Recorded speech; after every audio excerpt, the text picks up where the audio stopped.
بیرکاری پۆلی پێنجەمی بنەڕەتی کتێبی بیرکاری بۆ هەمووان بەرجی دووەم لاپەڕە 160.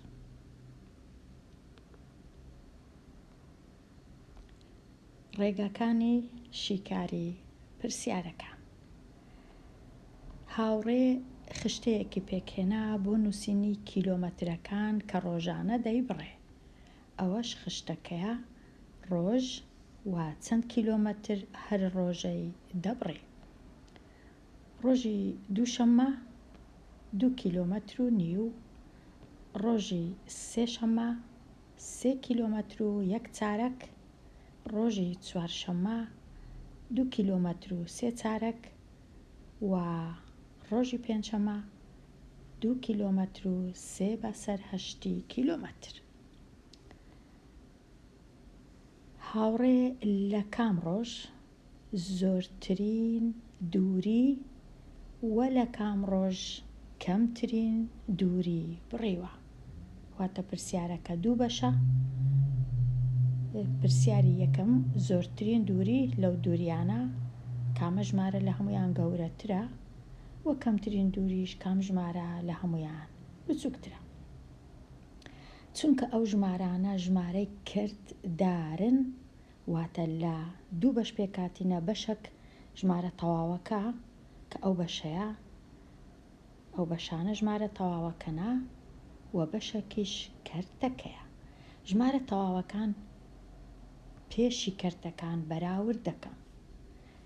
ئەگەر ژمارە تەواوەکان وەکو یەک بوون ئەو جە دەچم کەرتەکان بەراورد دەکەم. لێرە ڕۆژی سێشەممە 3 کیلۆمەترە، 3 کیلۆمەتری تەواو.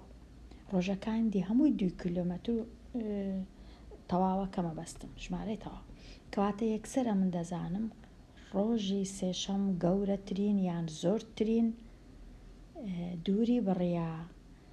کەواتە وەڵام دەنووسم، وەڵامی بەشی یەکەم لە پرسیارەکە ڕۆژی سێشەم. ئێستا دەچمە لای کەمترین ژمارە. وەکو دەبین ژمارەکانی دیکەماینە 2 ناتوانم بەراورد بکەم تەنیا بە ژمارە تەواوەکە. لۆیە ناچارم ئێستا پەنا ببەمە بەر کەرتەکان. تەنیا کەرتەکان بەراورد دەکەم. 3/8 لەگەڵ 3/4 پێویست ناکە ئەو کەرتەی بەراورد بکەم چونکە ژمارەکە لە ئێستاوە هەمووی گەورەترە. تەنیا ئەو 3 کەرتەی بەراورد دەکەم. نیو، 3/4 و 3/8. لە کاتی بەراوردکردن ئەو سەیانە لێرە بە چ شێوەک بەراوردیان کردیا؟ بە شێوەی شریتی کەرتەکانیان بەکارهێنا. شریتی کەرتەکان چییە؟ ڕەنگە لە خوێندنگەکان هەبی بۆ وێنە نیو، شینەکە نیوە، 1/4 ئەو زەردەیە، 3 دانەیە چونکە 3/4 هەیە، و 1/8 ئەو قاوەیە 3 دانەی بەکاردێنم چونکە 3/8 ئەو جە بەراوردیان دەکەم کامە کرد بەیەکەوە لە هەمویان دوور و درێژتر بوو ئەو لە هەمویان گەورەترەکەواتە ئەو کەرتە 3/4 گەورەترە لە نیو و گەورەترە لە 3/8. بەڵام ئەمن گەورەترم ناوێ بچووکترم دەوێ، کەواتە ئەو کەرتە لە هەمویان بچووکترە. کامە ژمارەیە 3/8 ئەو ژمارەیە لە هەمویان بچووکترە. کەواتە پێنجشەم کەمترین دووری بڕیا. ڕۆژی پێنجشەم کەمترین دووری بڕیا هاوڕێ. ڕۆژی سێشەمیش زۆرترین دووری بڕیا. کەمترین دووری و زۆرترین دووری. کەواتە زۆرترین دووری و کەمترین ببورن زۆرترین و کەمترین.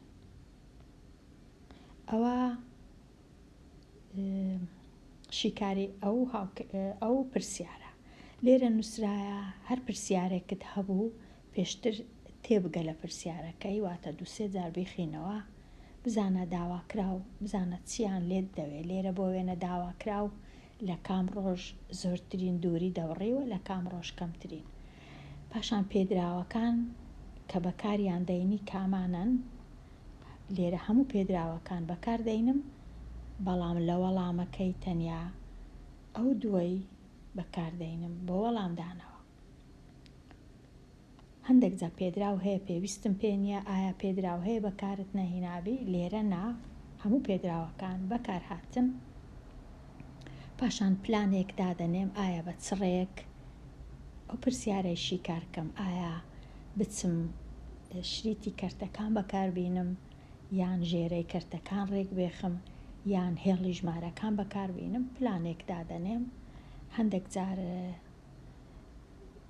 هەندێک جار بە شریتی کەرتەکانم نییە، ناچارم پلانە چیتکە دانێم لۆ شیکاری پرسیارەکەی. پاشان پرسیارەکەی شیکار دەکەم، ئەو جە ساغی دەکەمەوە، سەیرە چی دەکەم، ئایا ڕاستە ڕاست نییە، وەڵامەکەم شیاوە شیاو نییە، سەیرە چی پرسیارەکەی دەکەمەوە و سەیرە چی وەڵامی خۆشم دەکەمەوە. لێرە چنووسرایە دەتوانیت چ ڕێگایەکی تر بەکاربینی. بێگومان لێرە ئەمن دەمتوانی ڕێگەی ڕێکخستنی ژێرەی کەرتەکان بەکاربینم لە جیاتی شریتی کەرتەکان، واتە ئەو سێ کەرتەی دەینم، ئەوە و ئەوەی ناینم چونکە ئەوە دەزانم لە ئێستاوە گەورەترینیانە، کەواتە نیو دەنووسم نیو و دەنووسم 3/4 و دەنووسم 3/8. ئەو جا ژێرەکانیان ڕێک دەخەم، سیر دەکەم گەورەترین ژێرە 8. دەپرسم لە خۆم ئایا دەتوانم ئەو چارەی بکەمە 8؟ بەڵێ، ئەگەر هاتوو جارانی دووم کرد سەرە و ژێرە خوارێ دەبیتە 8. ئایا دەتوانم ئەو دووەی بکەمە 8؟ بەڵێ، ئەگەر هاتوو لێکمدا لەگەڵ 4. کەواتە ئێستا کەرتەکان ئەو کەرتەی دەستکاری ناکەم چونکە ژێرەکەی 8. کەرتە شینەکە 1 جاران 4 4 2 جاران 4 8. کەرتە سۆرەکە 3 جاران 2 6 4 جاران 2 8.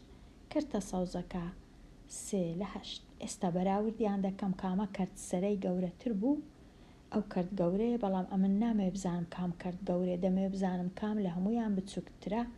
ئەو کەرتە لە هەمویان بچووکترە چونکە سەرەی 3/4 و 6 گچکەترە، کەواتە ئەو ژمارە هەمووی بچووکترین ژمارەیە ڕۆژی پێنجشەممە.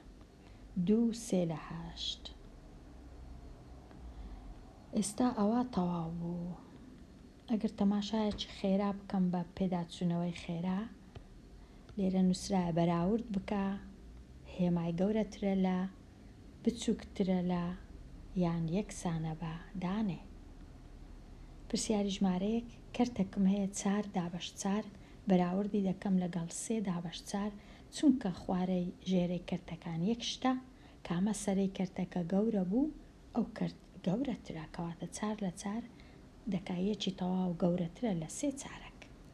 پرسیاری ژمارە 2 لێرە 2/4 بەراوردی کەم لەگەڵ 1 لە 2 ژێرەکانیان ڕێک دێخم، ئەو کەرتەش جارانی 2 دەکەم هەتا ببیتە 4 ژێرەکەی، کاتە ئەو کەرتە دەبیتە 2/4.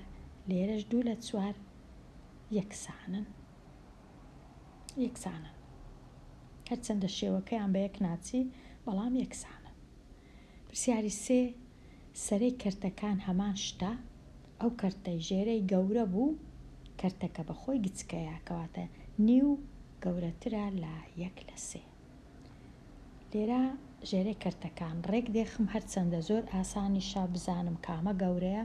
ئەگەر تەمەشاکەین لێرە 3 بە 1 گەورەترە لە 2، لێرە 4 بە 1 گەورەترە لە 3، هەمان 3 لە سەرێ و لە خوارێ هەمیشە ئەو کەرتە گەورەترە. یەکسەر دەتوانم بنووسم 2/3 گچکەترە، بەڵام ئەگەر ئەو ڕێی نەزانم ژێرەکانیان ڕێک دێخم، ژێرەی هەردوو کەرتەکان دەکەمە 12. 3 جارانی 4 دەکەم سەرێ و ژێرە، 4ش لێک دەدەم لەگەڵ 3 هەتا ببیتە 12.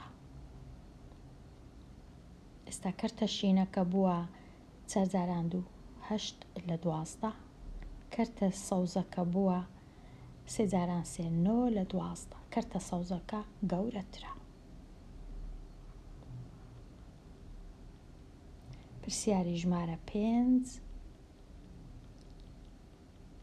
لێرە ئاسانترە لە جیاتی ڕێکخستنی ژێرە سەرەیان ڕێک بێخم، واتە من ئەو ژمارەی جارانی دوی بکەم سەرە هەتا سەریان وەکو لێرەش ببیتە دوو، لێرە دووە کەرتی لای ڕاستیش ببیتە دوو، ژمارەکە دەبیتە 2/8. لێرەش هەیتم 2/9 چونکە سەریان وەکو یەکە کامە ژێرەکەی زۆر بوو ئەو کەرت بچووکەواتە ئەو کەرتە بچووکە 2/8 گەورەترە لە 2/9 واتە 1/4 گەورەترە لە 2/9 لێرە گەورەترە. ئەو هاش دەبی سەریان ڕێک بێخم نەک تەنیا هەر ژێرەشی ڕێک بێخم هەمان وەڵامم بەدەست دەکەوی. ئەگەر ژێرەیان ڕێک بێخم هەردوو ژێرەی دەکەمە 36 واتە 4 جارانی 9 دەکەم، 9 جارانی 4 دەکەم، سەرە و ژێرە 4 سەرە و ژێرە 9 کەرتی یەکەم دەبیتە 9/36 کەرتی دووەم دەبیتە 8/36 9/36 گەورەترە لە 8/36 گەورەترە. هەمان ئەنجامە. ئێستا بچمە لای ئەو لاپەڕەیە تەواو بوو دەچمە لای لاپەڕە 161. ڕاهێنان و شیکاری پرسیارەکان نمونەیەک پێک بینە بۆ شیکار. پرسیاریەک ئەگەر هاوڕێ لە ڕۆژی سێشەم دووری 2 کیلۆمەتر چارێکەکی بەڕی سڕوو دەدا دەبی بگەڕێمەوە لای ئەو لاپەڕەی پێش ئەو لاپەڕەی بزانم هاوڕێ ئەگەر لە ڕۆژی سێشەم بوو ئەوانە بسڕمەوە ئەگەر لە ڕۆژی سێشەم 2 کیلۆمەتر و 1/4 بڕی لە جیاتی واتە ئەگەر لێرە لە جیاتی 2 کیلۆمەتر بوو 2 کیلۆمەتر و 1/4 چ ڕوو دەدا ئەو کات هەمویان دەبنە 2 کیلۆمەتر گەورەترینیان ڕۆژی چارشەم دەبی بچووکترین دووریش ڕۆژی سێشەم دەبی.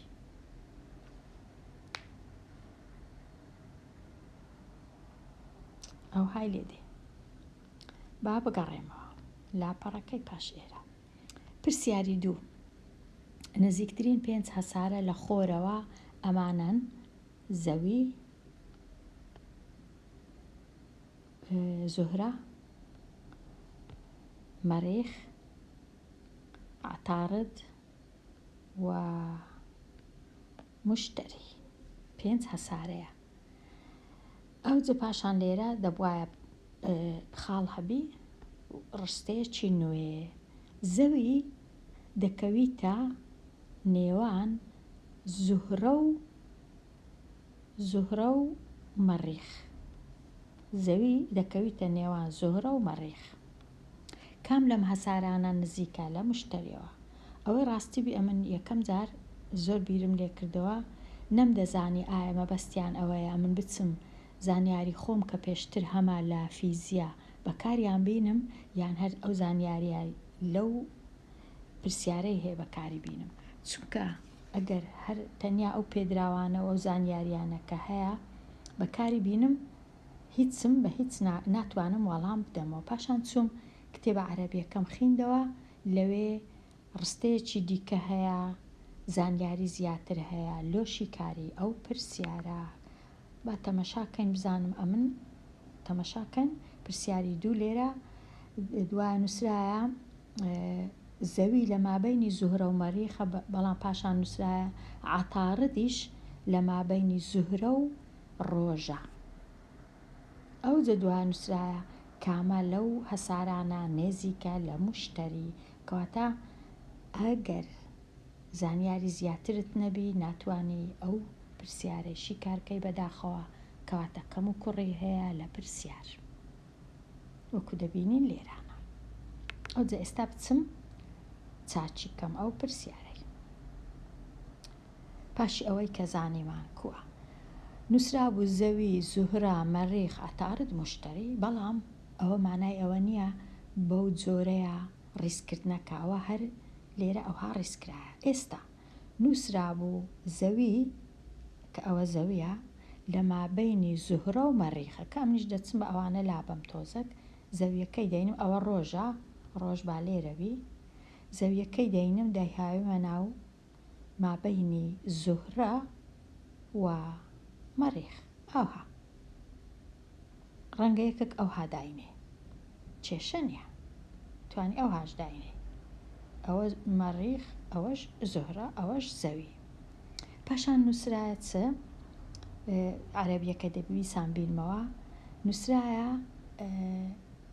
عەتاڕدیش لە مابەینی زوهرە و ڕۆژە.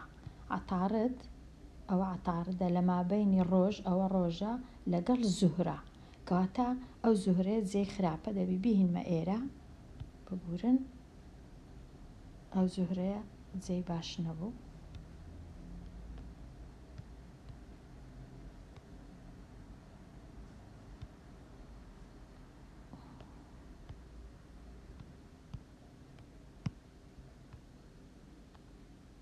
نەزانم لۆ نایەتەوە ئێرە.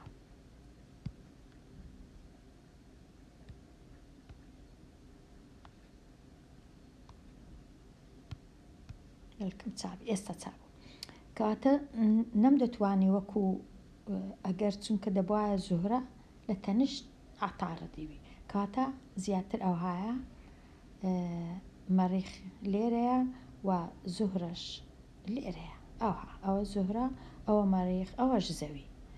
ئێستا مایە زوهرەکەش ئەلێرەیە، ئەو هایدانێم،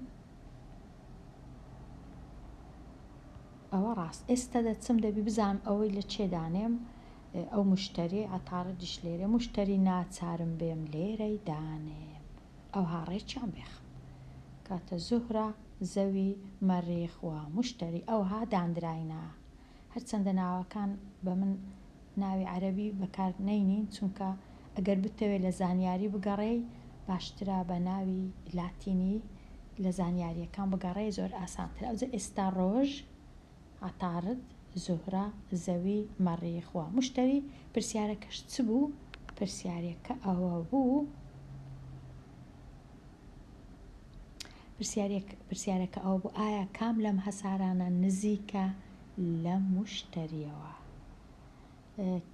نزیکە لە مشتری، کامیان زۆر نزیکە لە مشتری؟ کەواتە مەریخ نزیکە لە مشتری، ئەوە چونکە دەبی هەر ئەو هاوی. ئەگەر بچین ئەو وێنەی تەمەشاکەین کە ئەمن هینایتم لە گوگڵ، وەکو دەبینین عەتاڕد پێی ناوی چێ لێرە؟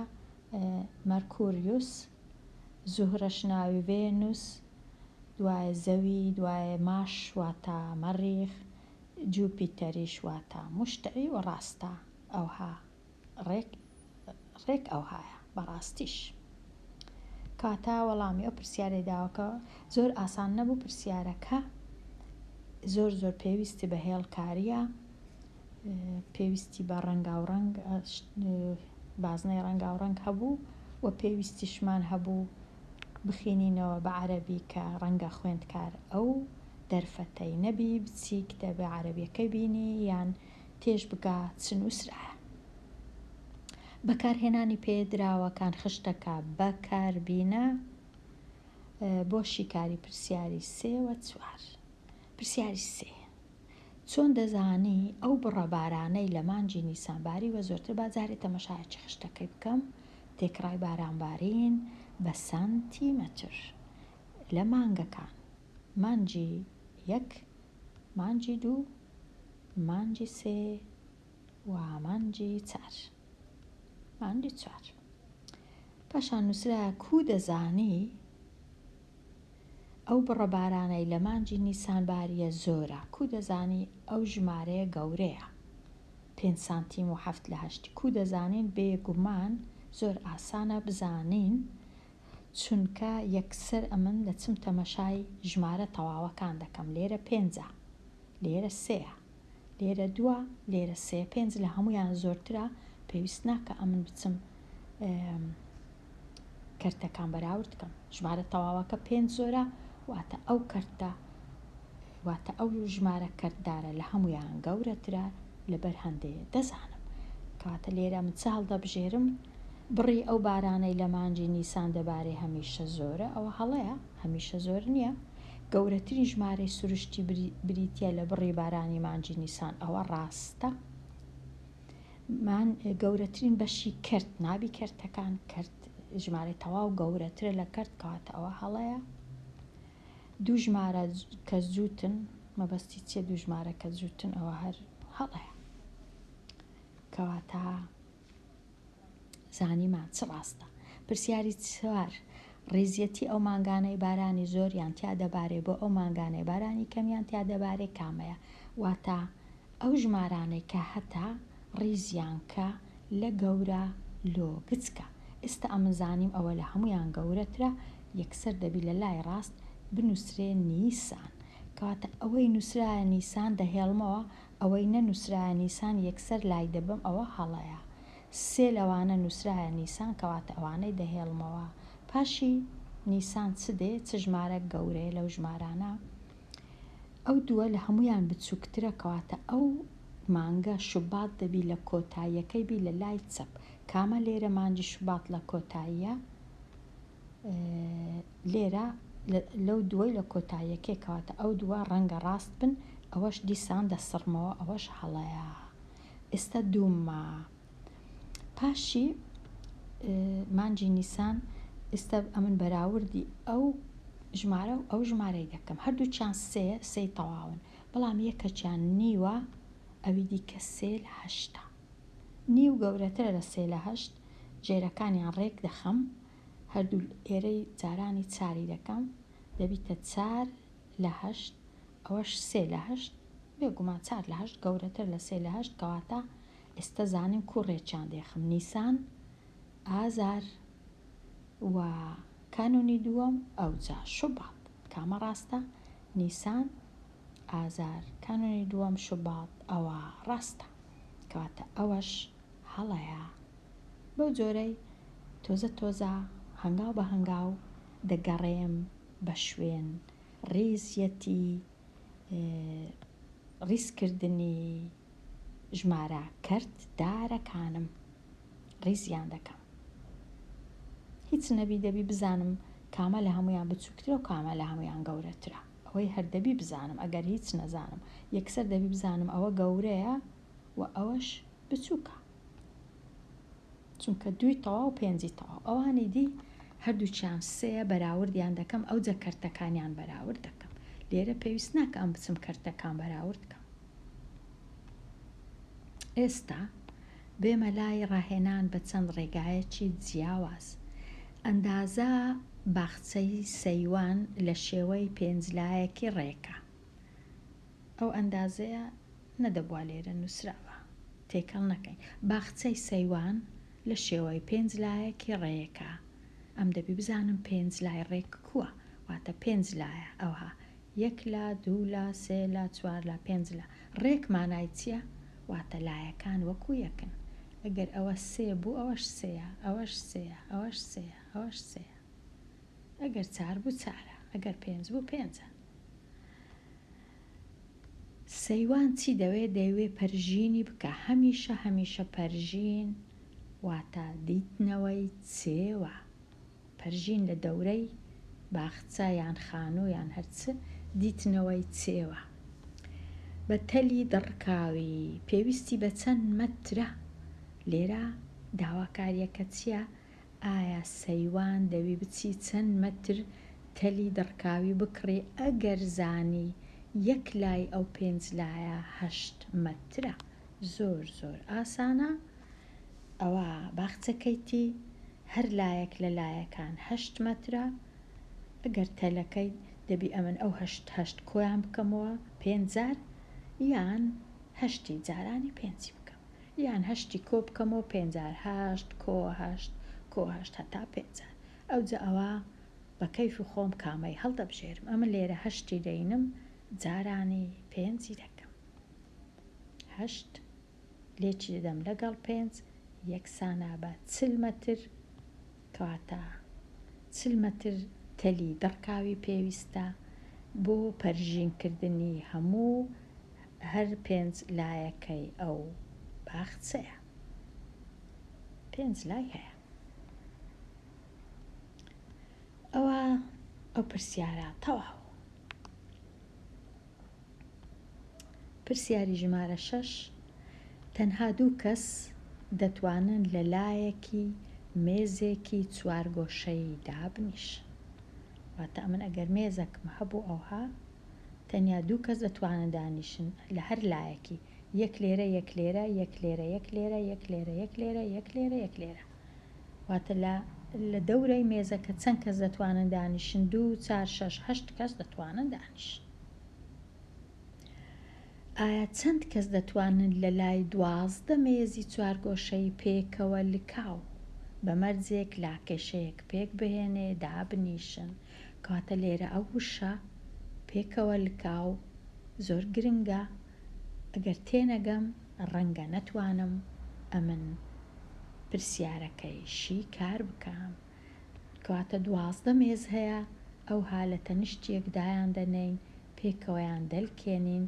واتە لێرە کەس ناتوانێ دانیشی، تەنیا لە دەورەی مێزەکەی نەبی. کەواتە ئەگەرە من هێڵکاریەکەی بکەم، ئەگەر مێزەکە ئەو هابەتەنێ لە تەنیشتێکیان دادەنێم، ئەوها مێزەکان هەتا دەبیتە 12 دانای. 1 2 3 4 5 6 7 8 9 10 11 12. ئەوجە ئێستا لە هەر لایەک 2 کەس، لە هەر لایەک 2 کەس، هەتا لایەکەی دیش بێگومان 2 کەس، لێرەش 2 کەس، لێرە 2 کەس، لێرە 2 کەس. کەواتە ئەگەرە من کاتی خۆم هەر لێرەش 2 کەس، لێرەش لە کۆتاییەکەشی 2 کەس، لێرەش بێگومان هەمووی 2 کەس 2 کەس دادەنیشن. چونکە 12ەیە یەکسەر ئەمن بینم 12 جارانی 2 بکەم لە هەمووی باشترە. لێرە بزانم لە دەورەکەی چەند کەس دادەنیشی. 12 جاران 2 24 لەو لایە سەرێ، 24ش لە خوارێ دەکات چەند؟ 24 و 24 یەکسانە بە 48. دووش لەو تەنیشتەی لەگەڵ دووش لەو تەنیشتەی، کەواتە 48 لەگەڵ 2 50، لەگە 2 دیکە 52 کەس. کەواتە ئەوها دەتوانی بنووسی 2 جاران 12 چونکە 12 مێزە.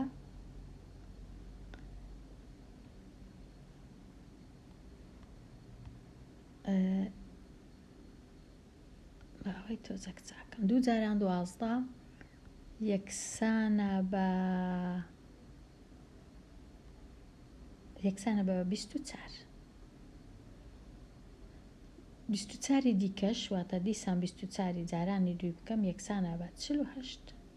ئەو 48 بینم کۆی بکەمەوە لەگەڵ 2 دەکا 50، 50 کۆ بکەمەوە لەگەڵ 2 یەکسانە بە 52 کەس دەتوانن دانیشن لە دەورەی 12 مێز ئەگەر مێزەکان بە یەکەوە لکان و لە تەنیشتێکیان دانان. کەواتە ئەو دەبی هێڵکاریەکەی بکەم هەتا زیاتر لۆم ڕوونبی چەند کەس دەتوانن دانیشن. کەواتە هێڵکاریەکەی بکە خوێندکاری ژیر وە 2 کەس 2 کەس دانێ لە لای مێزەکان. ئەمن زۆر دوومدانە نایە، بەڵام لە بیرت نەچی لێرەش 2 کەسی دانێ لە ڕۆخە کورتەکەی هەتا بزانی چەند کەس دەتوانن دانیشن. ئەوە بەکەلکت دێ لە کاتی ئەگەر بتەوێ بزانی چەند کەس جێیان دەبیتەوە لە دەورەی مێز.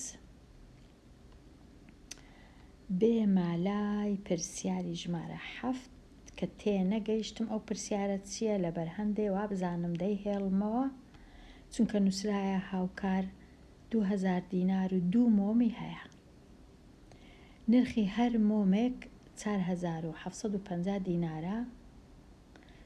چی کرد؟ ئەو 2 مۆمەی گۆڕیەوە بە 3 مۆم کە نرخی هەر یەکەیان 3500 دینارە و مۆمی چوارەمی نرخەکەی ئەم نازم مۆمی چوارەم لە چێ هات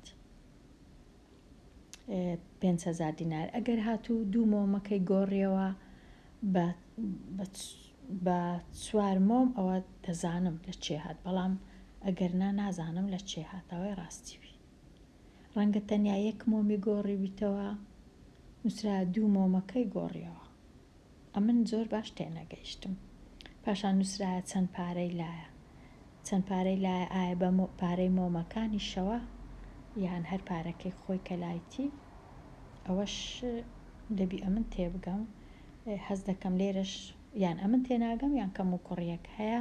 هیوادارم ئەگەر ئەو پرسیارەت شیکار کردی یان بە تێگەیشتنی خۆت شتێکی بنووسی لە کۆمنت، زۆر بە کورتی مە نووسە تۆزەک ڕوونی بکەوە، 5-6 وشەبی 2-3 دێڕبی، کاتی خۆت تۆزەک تەرخان کەلۆ ئەو پرسیارەی هەتا خوێندکارانیش تێ بگەن بزانە لە خوێندنگە کو ئەو پرسیارەتان شیکار کرد دەتوانی باسی کەی.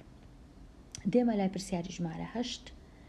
داوا لە قوتابیانی پۆلی 5ەم کرا ناوی ئەو یاریانە کە لایان پەسەندە بڵێن 1 لە 8 قوتابیان تۆپی باسکەیان پێ باش بوو. ئایا ژمارەی ئەو قوتابیانەی کە تۆپی باسکەیان پێ باش بوو ببورن نەنووسرای ئایا و دەبوا لێرە خاڵ هەبا. ژمارەی ئەو کەسانەی کە تۆپی باسکەیان پێ باش بوو 3 کەسە. ئایا ژمارەی هەموو قوتابیانی پۆلی 5 چەندە؟ ئەو پرسیارە زۆر ئاسانە. 1 لە 8 یەکسانە بە 3 کەس. هەموو واتە هەمیشە 8 لە 8 واتە 3 جاران 8 24 کەس. 3 جارانی 8 دەکەم دەکاتە 24 کەس کە قوتابیانی پۆلی 5 لۆ چونکە 3 جارانە. قوتابیەکان کراینە 8 بەش، کراینە 8 بەش، تەنیا 3 بەشیان تەنیا 1 بەشیان تۆپی باسکەیان پێ باشە کە 3 کەسن، واتە 7 لە 8 دیکە ماینەوە هەر بەشەی 3 کەسە 7 جاران 3 21 21 کۆی بکەمەوە لەگەڵ 3 دەکا 24 کەواتە زۆر ڕێگە هەیە لۆ شیکاری ئەو پرسیارە باشە. لێرە هاتمە کۆتایی لاپەڕا 160 و 161 دێمە کۆتایی ئەو وانەیە هەتاوانەیەکی نوێ هەر بژی.